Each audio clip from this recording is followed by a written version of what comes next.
So congrats on becoming, I think, rapidly one of the favorite characters in the show. You've really made the most, I think, of this performance. And whenever we get, no matter how much time we have with Edward, it seems like, he resonates, he always, stands out. And there's always a mention of him no matter what the episode is. Can you talk about, how you wanted to, what kind of imprint you wanted to make on this guy? Because we've seen in the comics, so many incarnations of the Riddler, on screen and in the comics.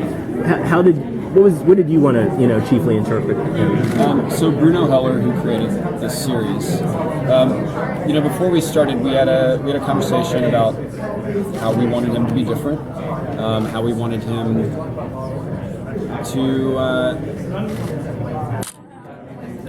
to be a Riddler and an Edward Nygma that exists appropriately in today's world and what we understand about psychology, and for it to complement that, but also have our own spin on it. And what was most important to me was starting from being truly a good guy, well-intentioned, and moving into being bad. And really, thus far, of the people that we know are villains, he's the only person that we've started that way.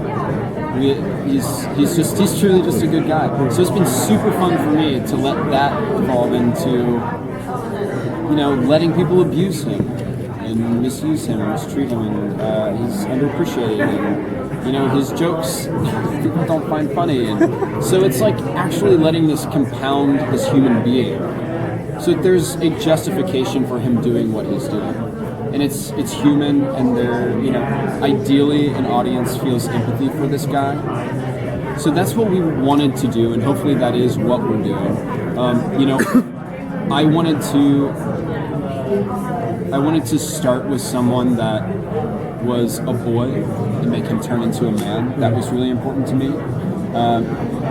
Because the kind of behavior that we were writing is it's either cartoonish or it's youthful. And if someone is this kind of socially inept, it can just be youthful. And his joy and his glee and kind of his largeness, as opposed to what Ben is doing with James, it's it can be appropriate to this world, though it may seem clowning at times.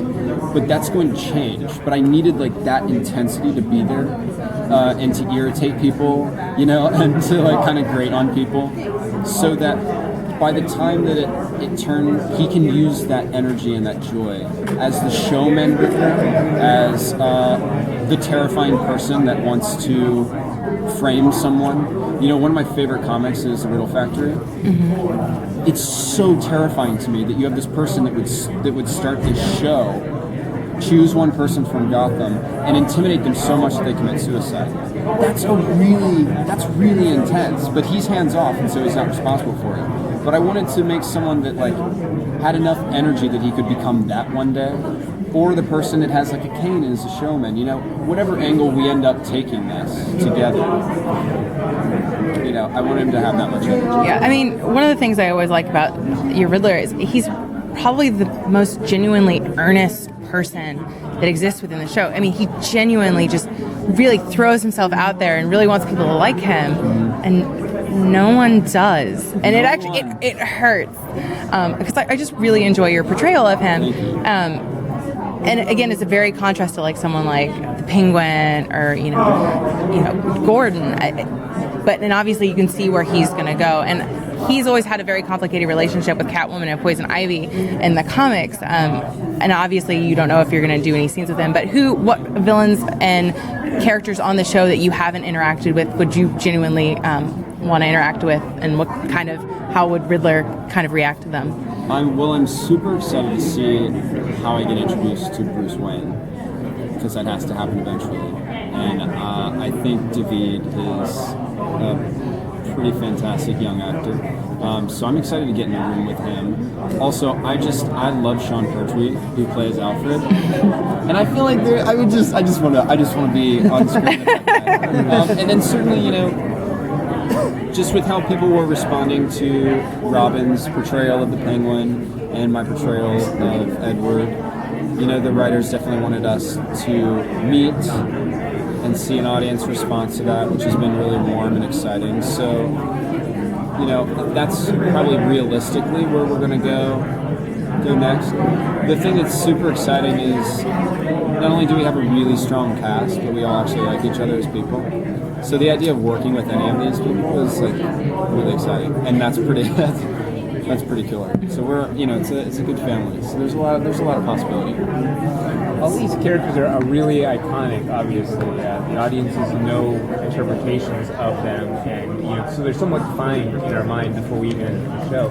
But for you as an actor, is there anything that you learned over the process of playing the character? Anything that you that sort of changed from the initial episode to where we are now? Absolutely. I mean, look, just talking about the craft of how you make a TV show versus like film or theater, which is the world I'm really from. If you have a film script, you have a play, you have the whole thing in your hand. Maybe it's 2 hours, whatever. So you can look at this. You have the entire canvas, and you can make choices about your performance that are intelligent and specific, because you know where you're going to end up. And it's always more exciting to start as far away as possible. The thing about TV is, we are listening to fans, how they respond to the show, the aspects they like, what they don't like, and we've kind of navigated the format of the show and which characters are prominent based on people's response, right? So the reality is that we don't necessarily know where we're going. And so every time an event happens to Edward, I get to calibrate who this person is, how he behaves, how he responds to things, and that's really exciting. I guess it's more appropriate to real life. You don't know what could happen to you next month. It could be something really drastic, and it may change you for a very long time. You're scaring me right now. No, but it's a very real thing. So yes, there were basic necessities to this character that I had to choose, and that with the executive producers we made decisions about, and then everything after that is completely based on the events that are happening, and many are to come, especially in the last 4 just major events. So the thing that I'm so stoked about in these last 4 episodes, you will see Edward become a very different man, or at least a man that you haven't seen yet, which has been super exciting for me. I keep saying to people, it's like if this is the capacity of a human being, he's pretty much been floating up here, and it's like Tower of Terror drop out of nowhere. It's very exciting. So I'm really stoked for people to get to see that. excellent. Yeah. Thank you. Pleasure. Thank you.